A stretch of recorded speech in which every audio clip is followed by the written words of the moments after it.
Okay, remember that they're changing my voice.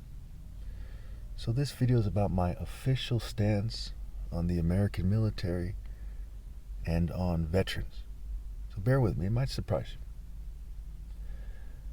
So let's start off with some easy ideas here, because some of this stuff gets a bit complicated when it comes to what I think about these groups of people and how I feel about them, what have you.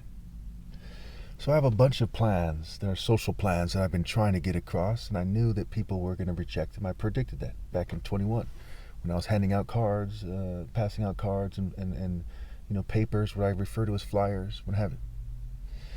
And there's a bunch of homeless people who are veterans. Okay, there's hundreds of thousands of homeless people in America, 700,000, and quite a few of them are veterans. Historically, I would see these gentlemen on the streets. They're mostly males. I'd see on the streets, probably all males at the time. And they would look distressed, right? They would turn to drugs. It was very sad, very sad. I said, why is America doing this to these people, right? Why are these people on the streets, right? Why didn't they find their way, I didn't know much about any kind of, veterans, I think they call it the VA or something, any kind of payments that they're receiving. I didn't know much about that. I just thought that they just were completely screwed. Thanks for coming out. Now you're broke when you get back. Done. And I was shocked. I grew up listening to different rappers like the Wu-Tang Clan, and they had their military outfits on, and I thought it was cool. And at one point I wanted to buy Timberland boots, which are similar to military boots in some ways, and some veterans would wear them and things like this. And at one point I had blue camouflage pants that I was very, very fond of, okay, because I saw myself as a revolutionary, as a soldier, and there's parallels with the veterans. The Black Panther Party took on a sort of a military stance, etc. I grew up watching G.I. Joe. I'm the type of guy who gets along with lots of people. I've had some friends join the military. At one point, this might surprise you the most, at one point I signed up to join the military. I believe it was the Marines. And a Marine came to my house, the Marine recruiter.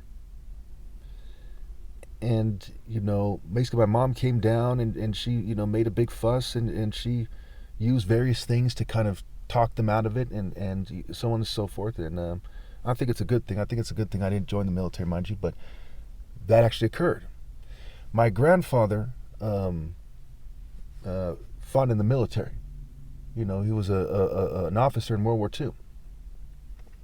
And, my great grandfather on my mom's side, my mother's father, I believe it is, he was in the military band, some military band, a Navy band or something like this. Okay. And I'm sure there's other family members as well. Now, to understand my stance on people in general, and the military is no exception, you have to understand kind of the part in the Bible, and keep in mind we're at the end of the Bible. It's time to separate the sheep from the goats, kind of, so to speak. We're right there.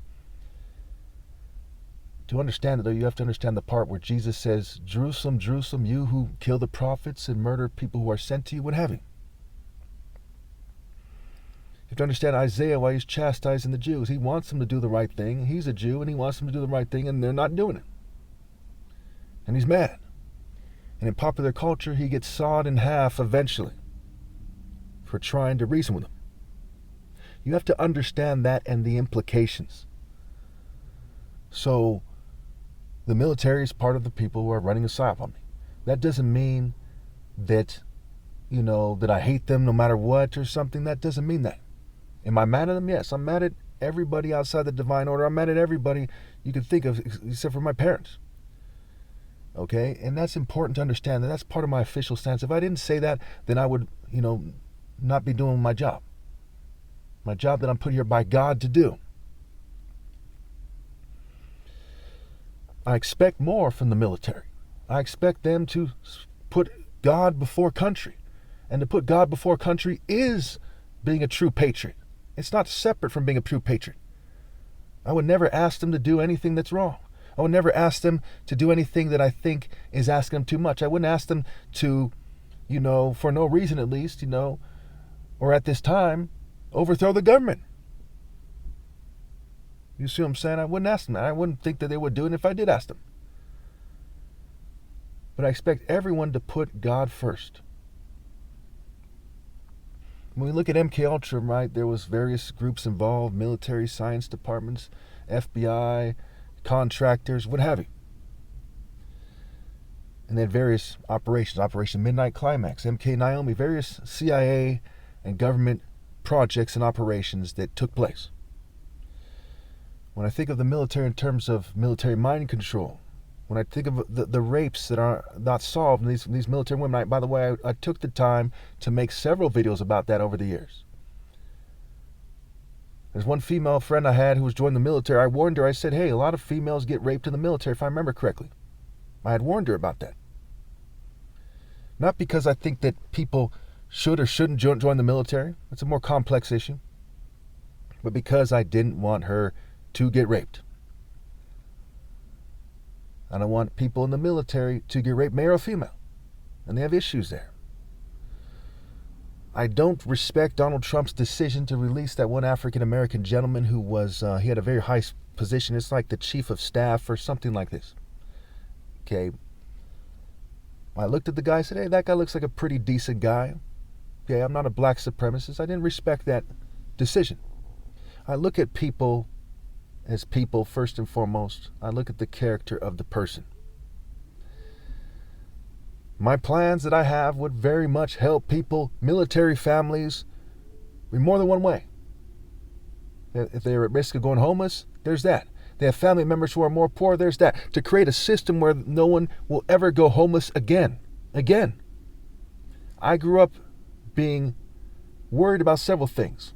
One, that I'd never, have true love. Two, that I would one day go homeless because this society is very cruel. As a brain surgeon's son living in a very expensive house in Saratoga, I worried about going homeless one day because the education system is very cruel, very unfair, very one-sided. So what my official stance on the military is, and I'm kind of getting a little emotional here, so let me just wrap this up. You might say it's a love-hate relationship. It is silly to just look at my anger and say, that's how he feels and this guy's against us. Nobody has been a bigger friend to the American military in human history, just like with every other community, than I have. Nobody. I told him exactly what to do at the most important time in history. For goodness sake, I am Jesus Christ. Nobody has tried to help them more than I have. So I guess at this point, it's best to just kind of wrap this up and let you kind of try to understand from there. Thank you.